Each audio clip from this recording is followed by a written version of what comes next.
Hey guys! So today I have a new edition of bands you need to listen to because they're amazing.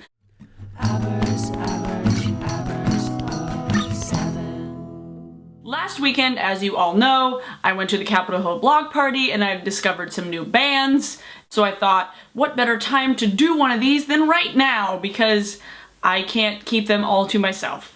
So the first band I discovered at Block Party is called Learning Team, and they are actually from Bellingham, Washington. They are similar to like the Lonely Forest, a little bit more math rocky, a little bit more subdued. And I felt really bad because last year my sister actually told me to listen to this band. She was like, oh, there's this band in Bellingham. They played at Western and they're called Learning Team and you should listen to them. And I didn't, but I have now and they're great and I like them and you should listen to them because they're relatively local. I mean, they're Bellingham and I always love that.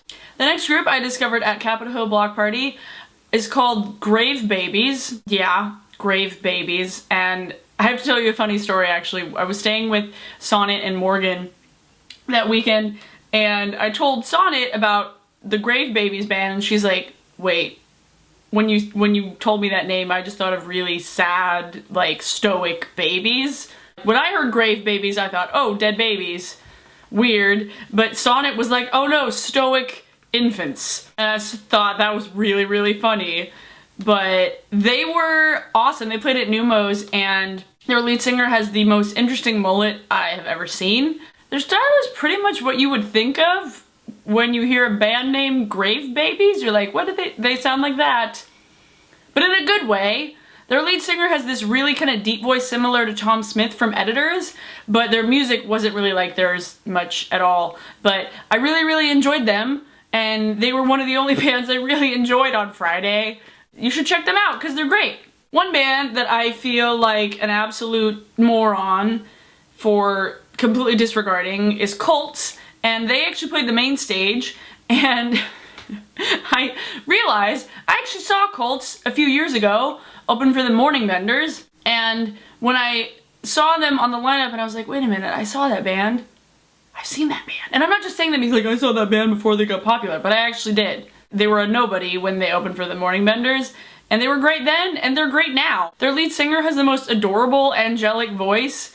Like, her speaking voice is the cutest thing ever. And her singing voice is really cute too. Think of like the band Girls, that band, but like with a female vocalist, kind of that whole retro pop vibe. Those are the only new bands I discovered at Block Party, but I have discovered some more bands since then. Actually, speaking of Morgan, while I was staying with her, we were swooning over Justin Vernon. We actually made a blog called Justin Vernon with Cats, because there isn't a blog devoted to pictures of Justin Vernon with cats. So I'll put a link to that below because why wouldn't you want to follow that? It's just pictures of a sexy bearded man and cats. When we got started talking about Justin Vernon and Bon Iver, she's like, have you heard the shouting matches?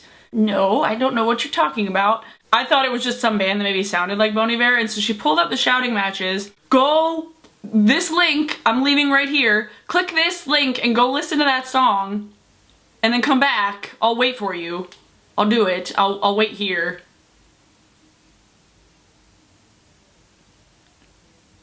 Are you back? Hopefully you came back. Hopefully you're back. But anyway, so that's Justin Vernon. That's his voice, but a different side of his voice.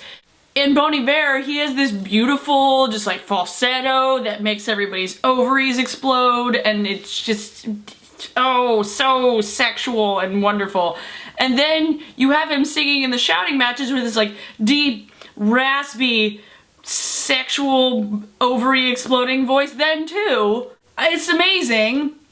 It's totally different from Bon Iver, but it's just as beautiful. Who came up with the idea of ovaries exploding, like that phrase? Like, that's such a weird phrase. It's like, oh, you're so attractive, I have lost the ability to have children. Or, oh, you're so attractive, you got me so pregnant with your attractiveness that my ovaries exploded. I don't know. Anyway, the shouting matches, more tangents, shouting matches, go listen to them because they're fucking great. Holy shit. And then another band I actually saw open for the Cellar Door the other day. I love the Cellar Door so much. Opening for the Cellar Door was this group called Behind Sapphire, and they're actually from Vancouver. I was talking to Gabe before their set, and he was like, I haven't listened to any of the other bands except Behind Sapphire, and they're great. And they were great. They were like this weird, it was like, the lead singer had a really cool voice. It's so hard to describe. Like, it's so hard to describe. He like screams, but he's also has like a soft voice. I don't know. Behind Sapphire is a great band out of Vancouver, and it's weird. It's weird and cool and awesome. And then a couple of groups from Alaska. One of my subscribers, Shauna, actually sent me a link to this post on pastemagazine.com. I'll put a link to that below. It's 9 bands from Alaska that you should listen to right now. And I was like, well, thank you, Shauna. That's awesome. Thank you. Nobody ever does that. I listened to all of them, and there were a few that I really, really dug. I mean, they were all great, but like, not all of them were my style. The first one is called Young Fangs, and they're kind of similar to like Freelance Whales-ish kind of band. Freelance Whales, by the way, is the band that Darren Chris's brother is in. By the by. They're apparently from Fairbanks, Alaska, so that's cool. I always like hearing about bands from other states, especially ones that don't really get a lot of recognition, because Alaska, the only bands I've heard come out of Alaska recently are like Portugal the Man and like Builders and the Butchers. And they're technically in Portland now, so.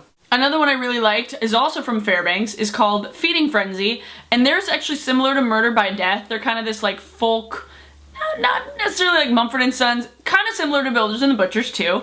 It's this folk, roots, kind of goth rock, I don't know, gothic folk, kind of deep, rootsy. I'm just using all the words over and over again, but they're really great, and I liked them. And then one more that I liked, they're called The Sweeteners, and they are from Anchorage, and they're like this kind of bluesy rock feel, kind of similar to the Black Keys, and they have a great sound. I liked them. So The Sweeteners, Young Fangs, and Feeding Frenzy. Some Alaska bands you should pay attention to.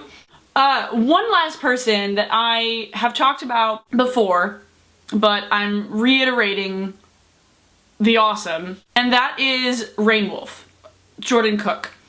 Rainwolf played at Sasquatch this year, and he's playing at Lollapalooza this month, and I want to see him live so much again. And originally he's from Saskatchewan, but he lives in Seattle now, and he's fucking awesome. He is like a one-man roller coaster of awesome epic sound. Actually, like, his agent emailed me a few weeks ago, and they are using my picture for like press stuff.